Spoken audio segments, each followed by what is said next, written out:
These are a pair of ratcheting loppers for pruning branches and limbs.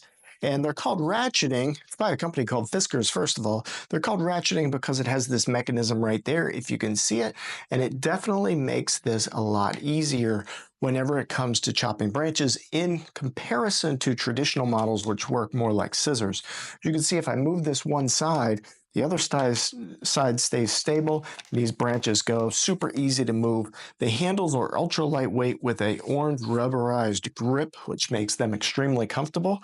The lightweight makes it better when you're working overhead, trimming on some of those branches. And these are super sharp, so it makes the work very easy. I believe it says it can cut up to 1.5 inches in diameter. I'm a person that's going to test that to the fullest, and I can tell you I've done at least 1.5 inches in diameter, and it's cut through things like butter. I really like to use them. We have all sorts of trees. We have hardwoods, we have softwoods, we have crepe myrtles, we have all those sorts of things around my house, so I've got to trim them all the time. So these really make easy work of it. And again, the lightweight nature of these just makes it easy when you're out there for a really long day. So check out these ratcheting loppers from Fiskars.